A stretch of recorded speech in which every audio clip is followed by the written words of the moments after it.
Hey, everybody. So glad to have you here again on the Business Roundtable Podcast.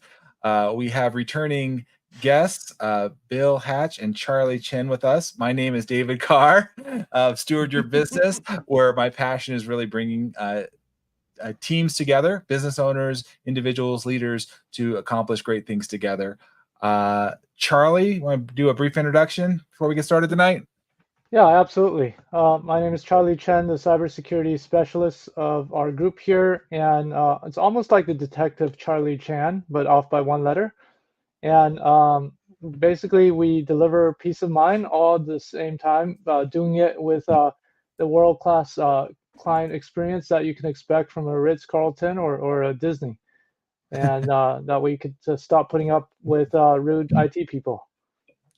We're glad to have you back, Charlie. And Bill, we'll let you do an introduction real briefly here, but you're gonna be leading us tonight in our conversation. So take it away, Bill. A first time for everything. Yay! My name is Bill Hatch. I am a leadership guide and podcaster under the banner of Bald Spots Productions, and I'm working on a series of leadership books that is based on 8 actionable behaviors, one of which we'll be speaking about tonight. Well, kind of 2 of which, but one of which. It's tied together. It's all tied together. Yeah. So, Bill, can I start a podcast named Spiky Hair Productions to compete with you? Sure. Awesome. You can compete. Awesome. Actually, the bald in Bald Spots actually stands for something. It's an acronym. Oh, I see. Okay. Gotcha. But I can't remember what the D stands for. The BAL stands for Bill and Leah. And my dearest of dear friends, Leah Corlew, came up with the name and the acronym. And I can't remember what the D stands for, and she passed away. So I can't ask her anymore. Yeah, so now I'm stuck with this acronym, and I don't know what it stands for. I'm gonna have to just read through the D section of the dictionary until it occurs to me which word it is. All right, sounds good. We'll have it be Destiny for now. How's that? Yeah. Okay. Yeah. There we go. That sounds good. I like Destiny. Yeah. She's got a nice Bill, child. I'm glad, Bill, to have you back. Charlie, we missed you last week. Bill and I had a great conversation, and if you missed it, you guys can always go back on YouTube or follow any one of your podcast platforms, which is always great. We appreciate the reviews and the feedback too. So thanks for all of your guys' support, comments. It encourages us to continue coming on. And again, I'll put an invite out there. If you are listening, this resonates with you, reach out to Bill, Charlie, or myself as we talk about these things. Please leave your comments too. We really do read them. We go back and review them, and appreciate you guys sharing your thoughts. So, Bill, I'm really excited about your topic tonight, which you shared with us earlier before we got on tonight. But I'll let you introduce it. I don't want to steal your thunder. So please go ahead and lead us into the conversation tonight. Well, I wrote a little script and everything. I'm really prepared. Yes, you got an outline and everything. It's great. I know. Surprise, surprise. My instructors from school would be shocked. But anyway, in today's fast-paced and often high-stakes business environment, navigating challenges, recovering from setbacks, and maintaining positive relationships are more critical than ever. Today, we'll dive into the oft-overlooked but inexorably tied together virtues of forgiveness and resilience, which are not just personal qualities, but pivotal business strategies. Forgiveness in business isn't just about letting go of grudges. It's about creating a workplace culture that values understanding and second chances, leading to enhanced teamwork and decreased workplace stress. On the other hand, resilience empowers businesses to face failures and unforeseen challenges head on, emerging more robust and adaptable than ever. Let's explore and find out how embracing these principles can lead to greater success, healthier work environments, and more robust and sustainable business growth. Join us, will you, as we bring the real stories from having walked the path of adversity and come out ahead by integrating forgiveness and resilience into our core business practices. That sounds great, Bill. It sounds like it could go right into a book. I know. I've actually been working on some school stuff, and my brain is fried. Oh boy. Well, we appreciate you pouring from your book, taking what you've been working on, and we're excited when that finally comes out, and helping us in this area of forgiveness and resilience. I don't think those are words that maybe comes to the mind in business sometimes, but absolutely necessary, right? It really isn't. So many business places just, I don't know if you can say intentionally or unintentionally, but seem to encourage toxic environments, especially when you're talking about sales environments. I have a background in automotive and insurance sales, and believe me, you don't want to do either of those. But Is that like forgiveness Glenn Ross? Yeah, pretty much. Yeah. But with more swearing. Right. But yeah, it's crazy. Forgiveness isn't even a word that comes into the vocabulary in some of those environments, and let alone if you try to tie it with resilience, you're looked at like a crazy person. But it really is tied together, because forgiveness creates an environment that makes resilience easier. And we all want the adaptability and cooperation and collaboration that these kinds of environments come with, but it's just one of those things that's too often overlooked, and so yeah, it's definitely going to be part of the book, and so you get a little preview. Yeah, we like the mind that. of Bill. But well, I love to dig into this idea of forgiveness, because again, it's Bill, my experience is not something that, although I personally have felt the empowerment. I know we're going to dig into this a little bit, but it's just, again, not really something you think about sometimes. And I would, can you lead us, Bill, maybe what would be your, because I think it's important. What would be your definition of forgiveness? What is that for you? Forgiveness is, at its heart, being free. Freeing yourself from the grudges of the past. I had on my own podcast tonight's the one that's going to be posted up tonight.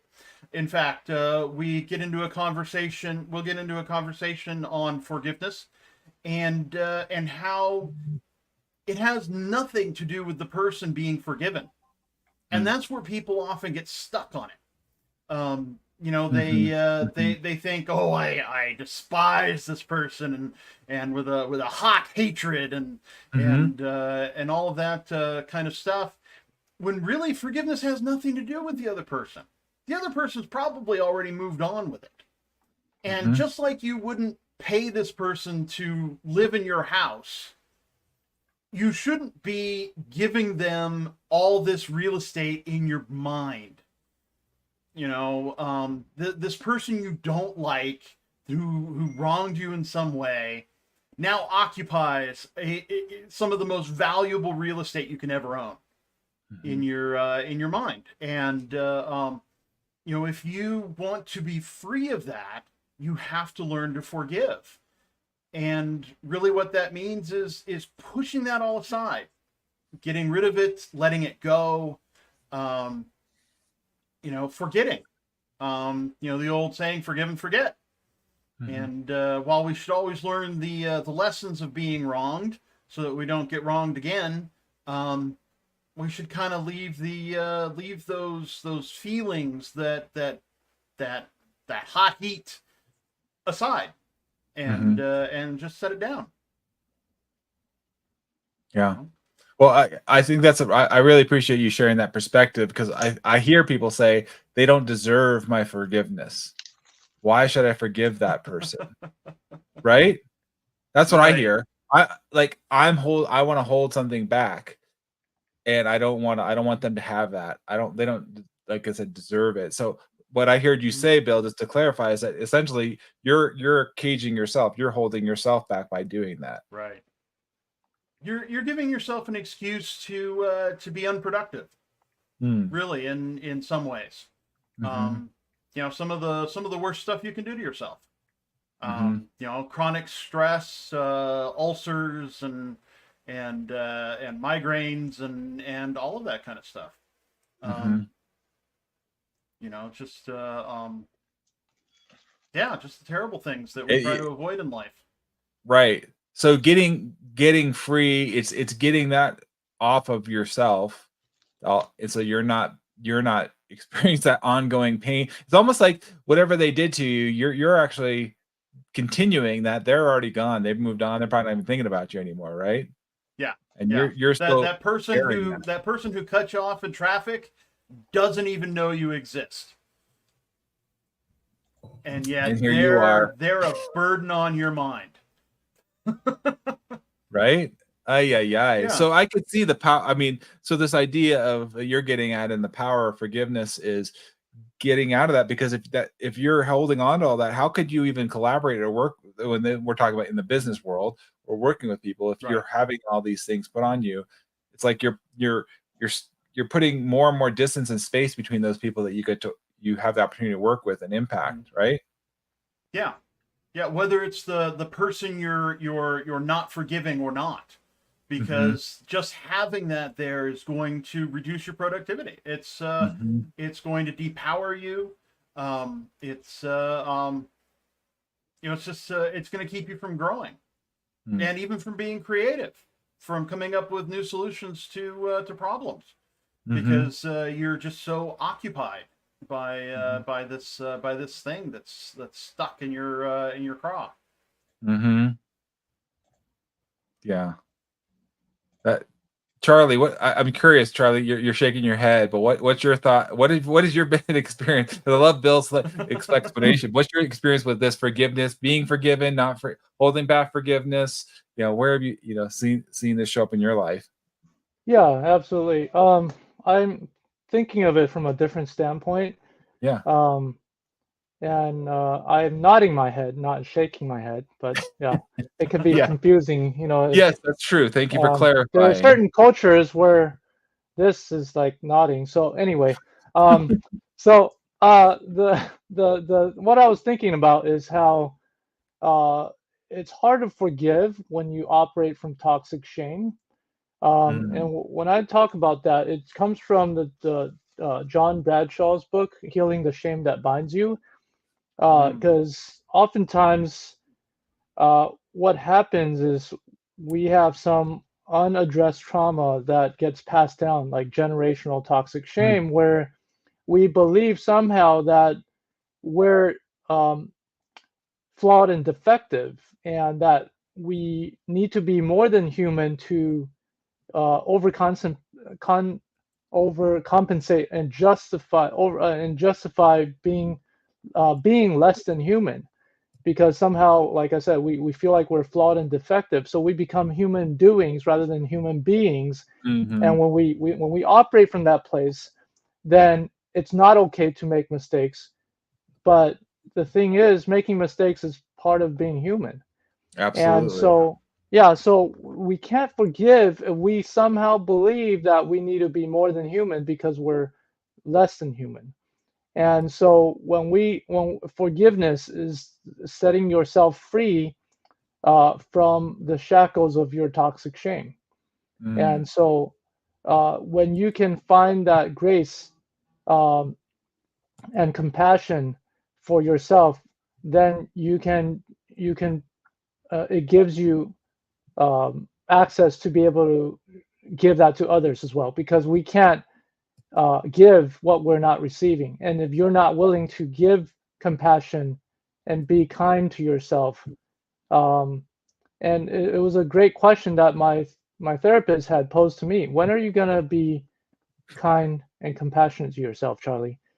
And my knee-jerk response was, I don't deserve I don't deserve compassion.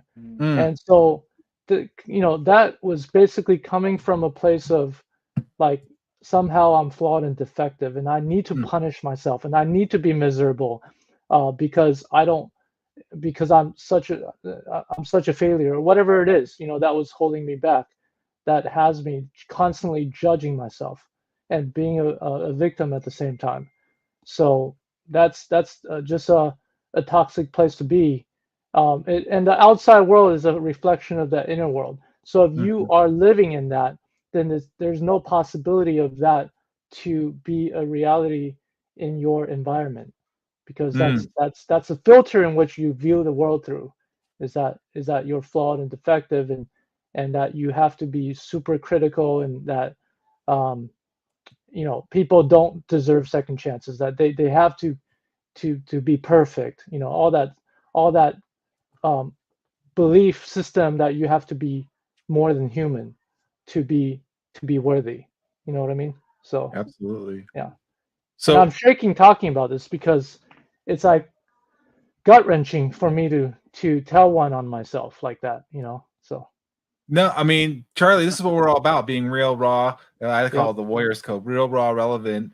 Because if we can't, we want to demonstrate for anybody that's listening here, we live what we share on this podcast. None of us are telling you guys something we're not living. So, Charlie, I wanted to say kudos to you for just putting it out there, because you're convicting me too, in a way of like, and what you're saying, Bill, is we're saying, hey, forgive other people, but if you can't even forgive yourself, there's no way you could forgive other people, like you're saying, Charlie, right? Yeah. Yep. Absolutely.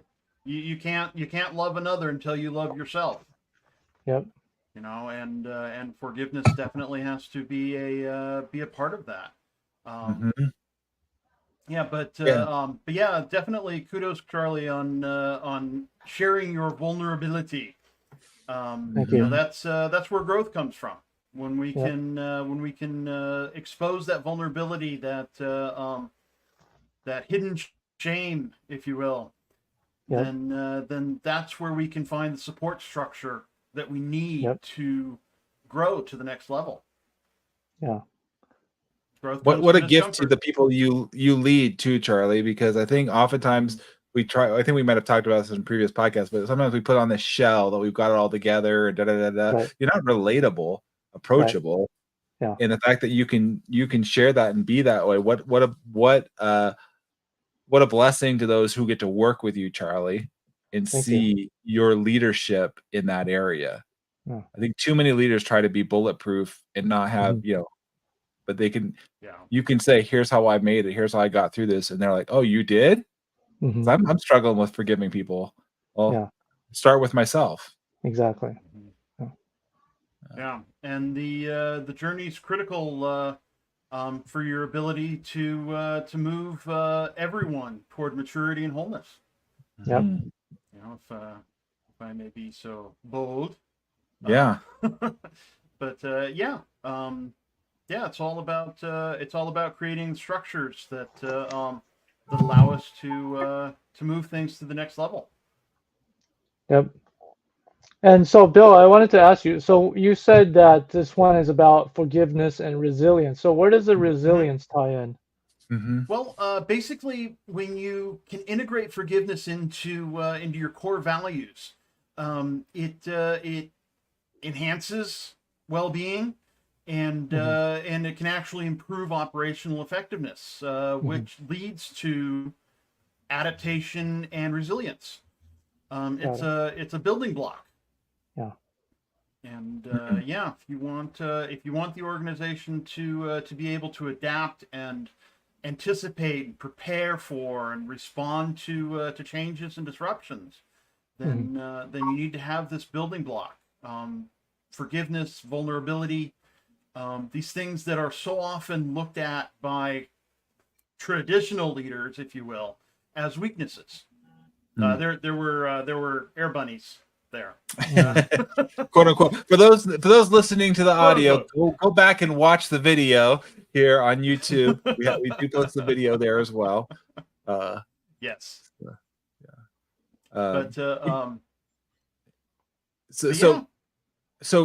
Just to follow up on that question, great question, Charlie. And I know we're going to dig a little bit more into resilience, and we talked about this right before we got on here. But as you're forgiving others, Bill, my understanding is, like you said, kind of being free is we're being healed of that wound or that hurt that was put upon us, because it's no longer, we're not carrying that anymore. So in the healing Right. process, if you will, that gives us the resilience, is the way I understand it, is it's you're getting healed and now you're Yeah. able to bounce back, you're being stronger, and you're able to then face whatever else is coming toward you. But if you're continuing getting hit and you're pelted with this, Right. offenses and being hurt and over and over, you're just kind of being, crumpled. So it's getting Yeah. you to be able to stand back up, be resilient, like a rubber band, in a way of like, okay, I can come back and I can face the inevitable challenges The that will world. continue to come. Right. Right. You can kind of think of it like holding back all these things, all these vulnerabilities. The unforgiveness, the anxiety, the what have you, that's not so great in your psyche, that you're holding on to, is like building a house on sand. And when the disruptions come, when change happens, the rain falls, then if you're built on sand, then the whole mess is just going to fall apart. Mm-hmm. You need to let go of those vulnerabilities. You need to expose them so that they can heal.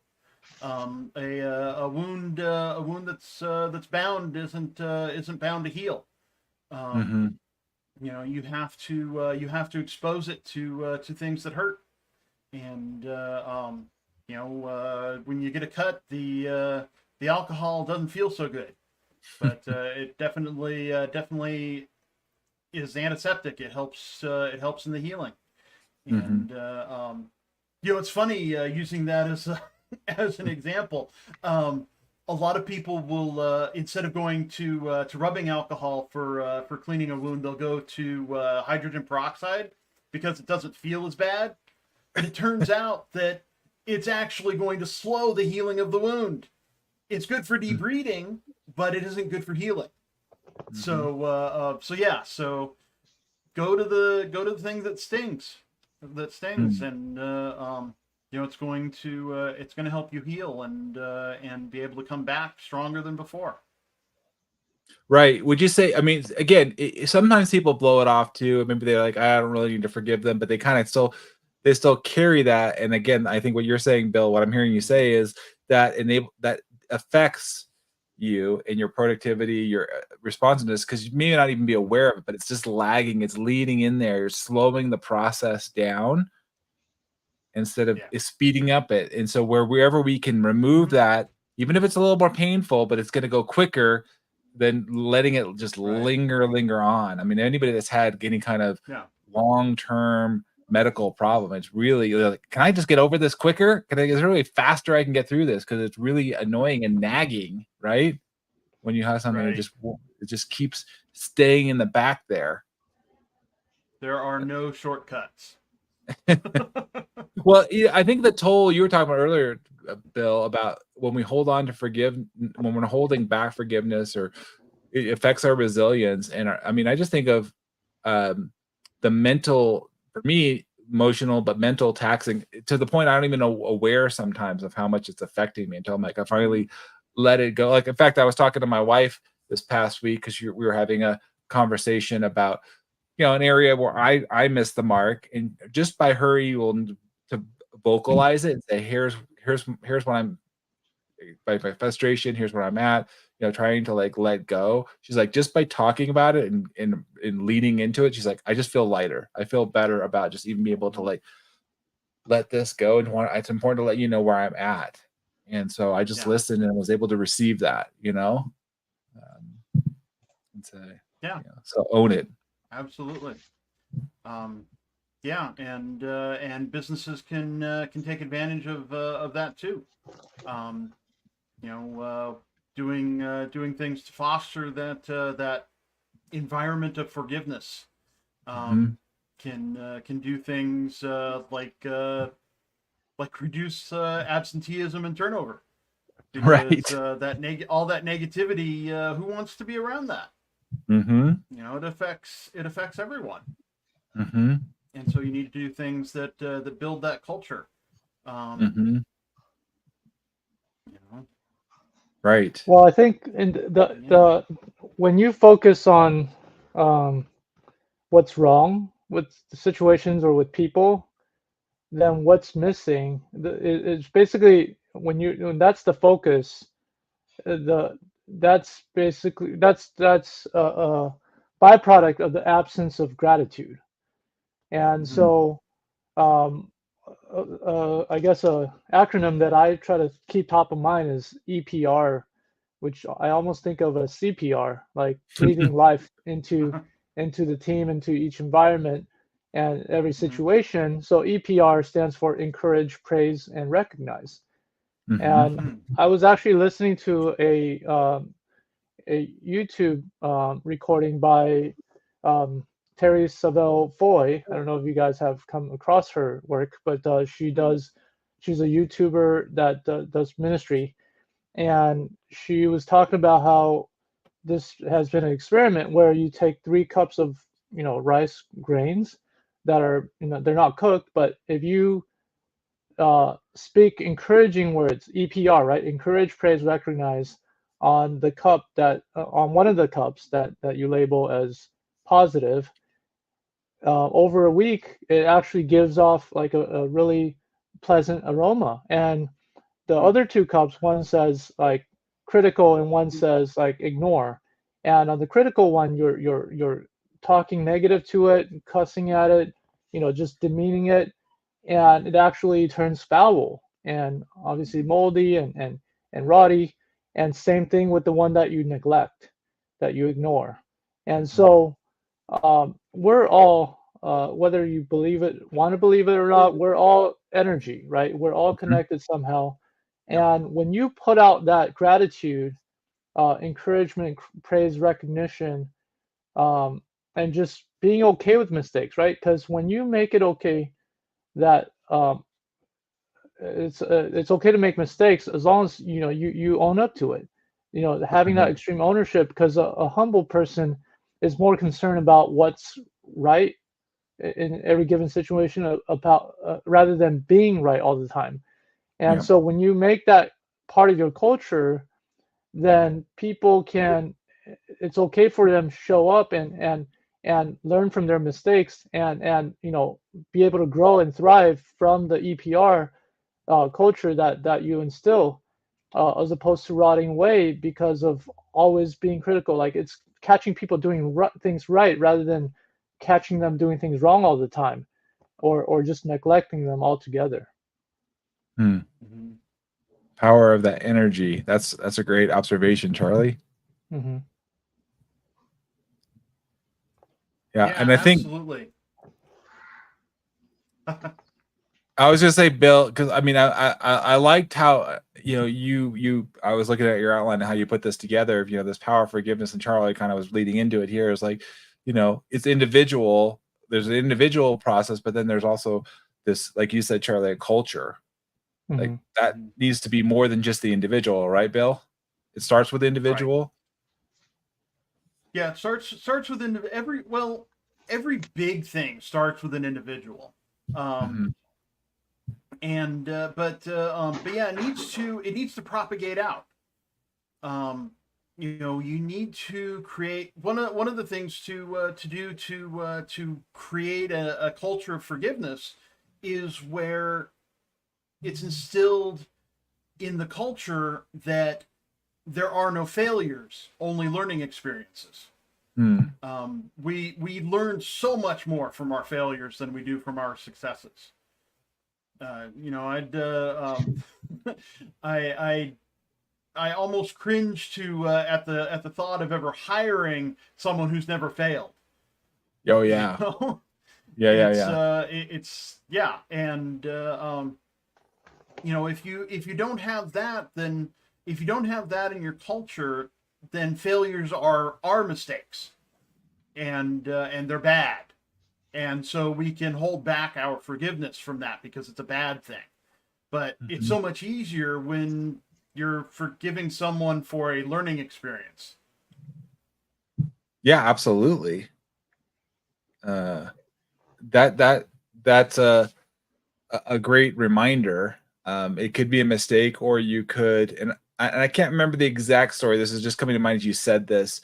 Uh, was Dale Carnegie or one of these books I was reading about, this gentleman. He had this employee, where he lost a lot of money in the business, and he said to the employees, like, "You're probably going to fire me, right?" He's like, "No."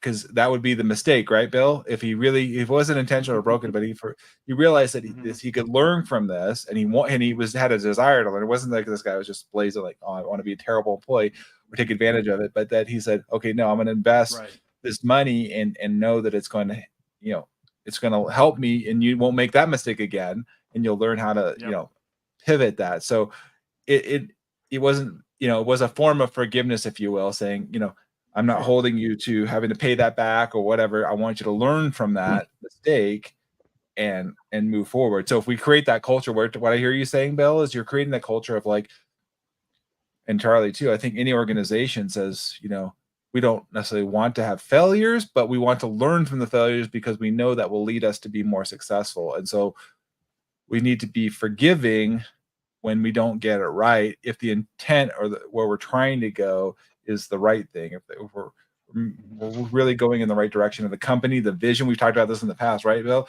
The vision, the values. Are we trying to live those out to the best of our ability? And do we all fall off? Well, we all do, right? None of us are perfect. None of us, we violate our own values at times because we're imperfect beings. If so I really appreciate what you're saying there, Bill, is like how to create that culture and space, encouraging others, to, otherwise would they be, I mean, I don't think they would be as an innovative or risk taking, right?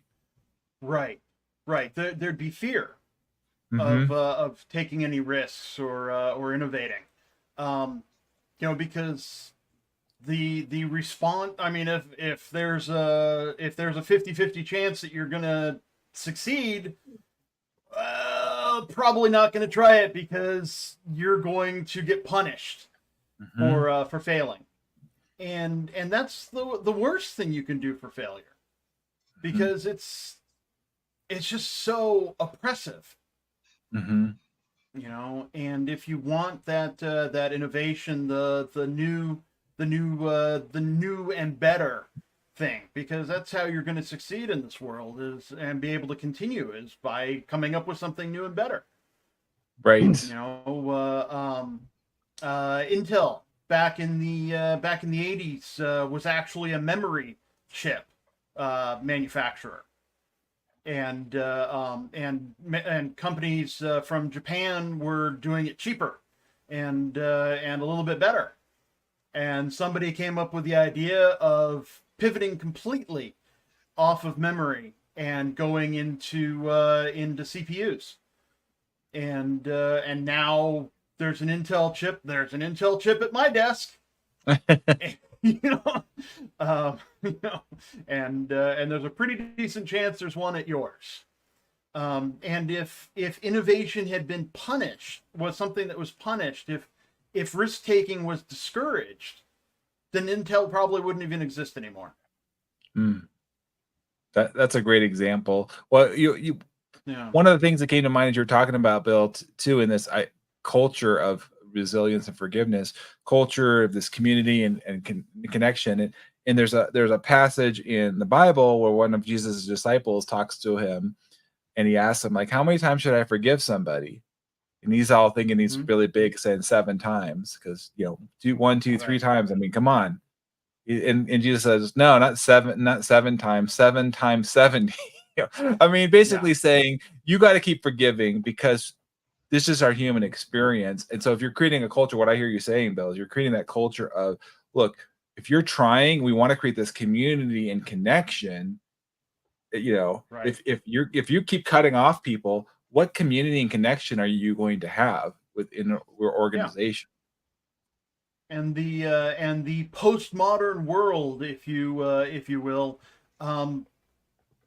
thrives on the community and connection. There's so much that's driven in today's workplace by connection. I mean, people sacrifice all sorts of things to connect with people on social media, and and find those little things that bring us together. Which is funny that so many older people who don't understand the nature of social media are like, well, they're not trying to bring us together. They're separated. But not really. Not in all the ways that you can count that. And so yeah, in today's world, you have to foster that. Yeah, I mean, the opposite is, I mean, I don't see this benefiting us, personally, but there's this idea of quote unquote cancel culture or cutting people off. And then Charlie, you talked about this in the past about boundaries, and there's a place for boundaries. Don't get me wrong, right? And I think we'll probably have another conversation about that one, Charlie. but that being said, if we're cutting off people consistently, cut, and we just keep slamming the doors, we're going to be alone. Or we're going to be, or to your point, Charlie, the energy. Because I feel like sometimes the cancel culture, I'm just going to use that as an example. Okay. It's a little bit of a catchword, but I don't see a lot of positivity energy wise and good things coming where you're that. And like to your point of the rice, Charlie, I see starting the things to rot down and it goes down to the lowest common denominator. What's your experience or thoughts there, Charlie? Yeah. It's funny you mentioned that. I was actually asking, and I want to give a shout out to my friend Toomey, who's been tuning into our weekly podcast airings.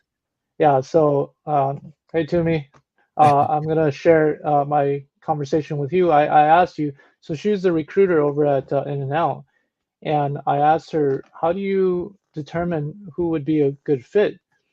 And she says that we hire people that love to smile. And that reminded me of what Howard Schultz, that the way he answered that question, like when an interviewer asked him, like, how do you get all your your Starbucks employees to be always smiling? He said the same thing. I just hire people that like to smile. And so going back to the what's that word you said? Cancel culture.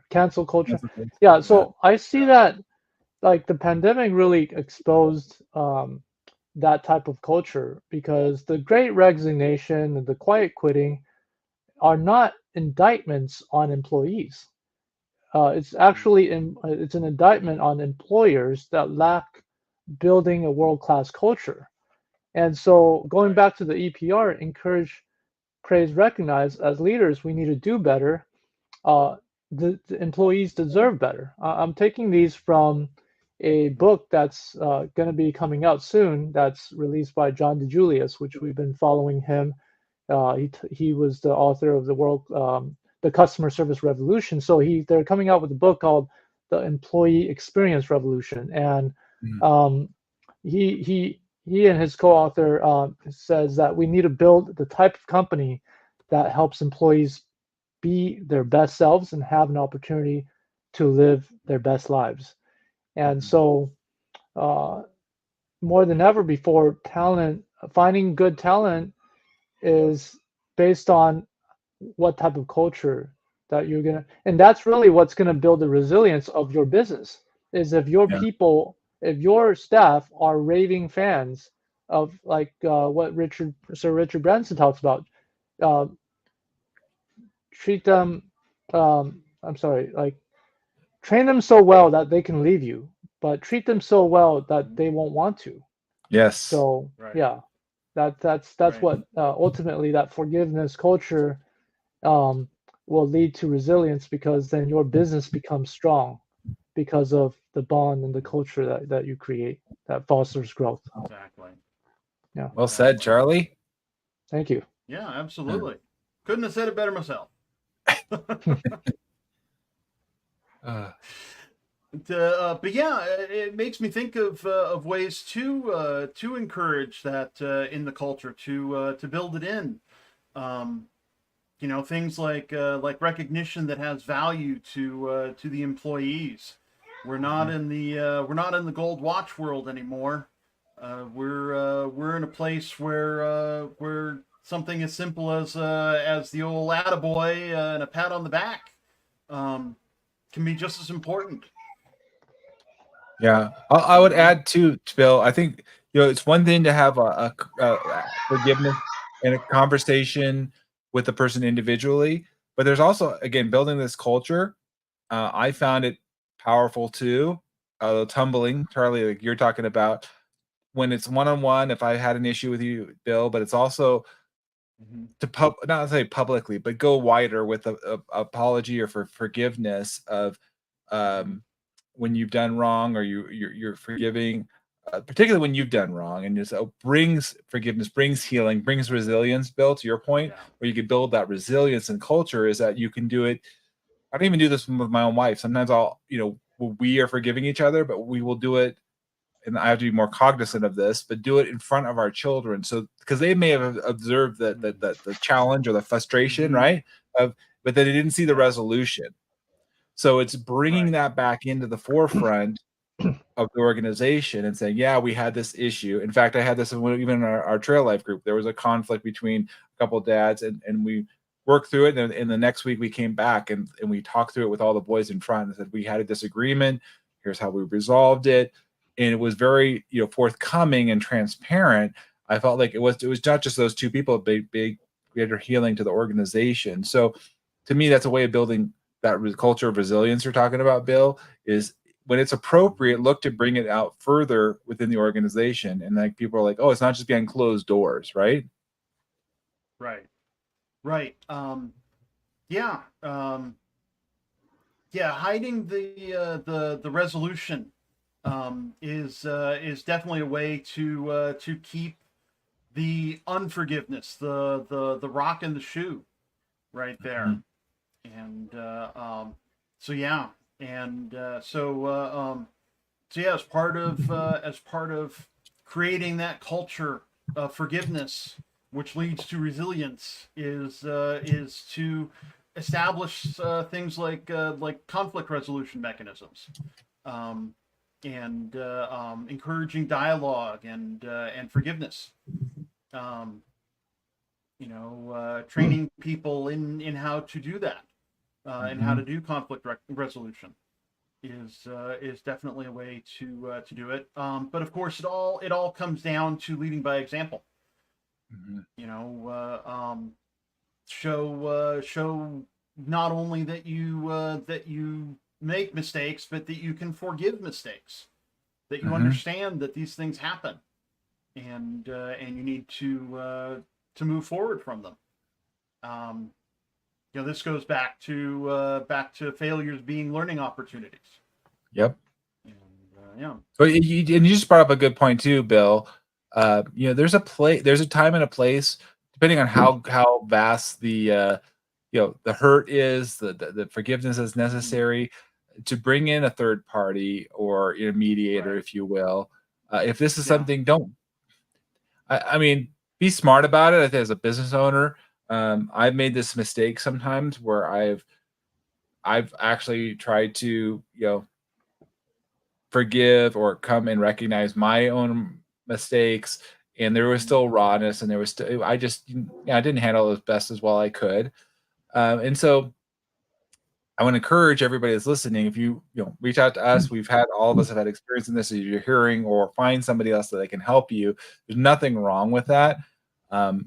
It's like going to the doctor, right? I can't just get some over-the-counter medicine. I need something greater at this point to fix this. So again, to your point, go to the doctor earlier.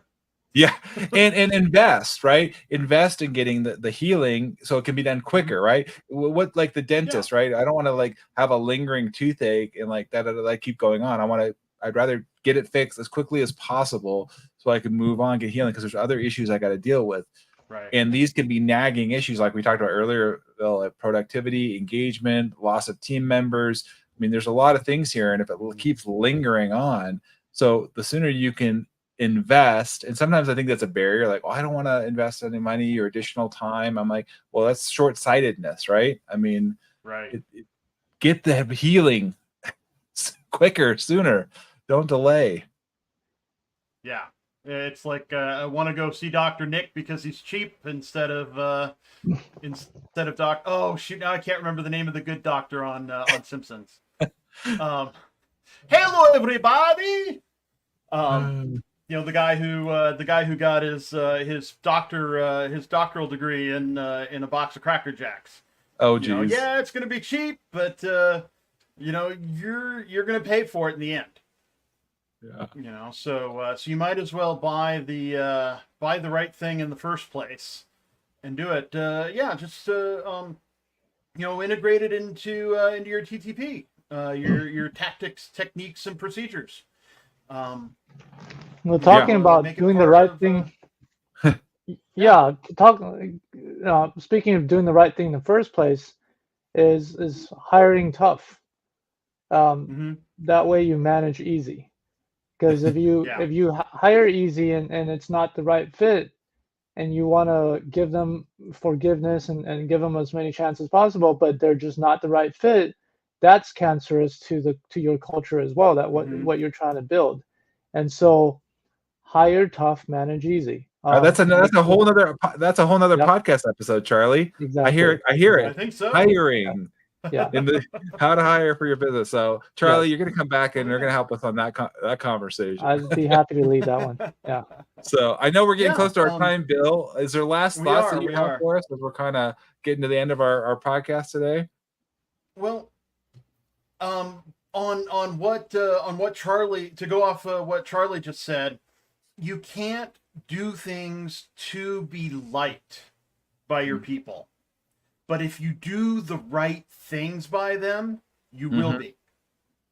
And some of those right things are going to be tough. Ripping off the Band-Aids and pouring the alcohol on. But in the end, if you hired tough and you do the right things, they will adore you, which means longevity, which means lower training expenses, which means higher productivity, which means more profits, and quite frankly, a much more enjoyable workplace. Yes, absolutely. And a resilient business. A resilient business. Hey, Bill, I want to thank you. I thank you for bringing this topic on tonight. Forgiveness and resilience. I think there's a lot more we could go into, but I hope that as folks listen to this, they realize how applicable it is in business. It's not just in your personal life. By any means. I've taken a lot away from this, hearing both of you share your own journeys here. Yeah.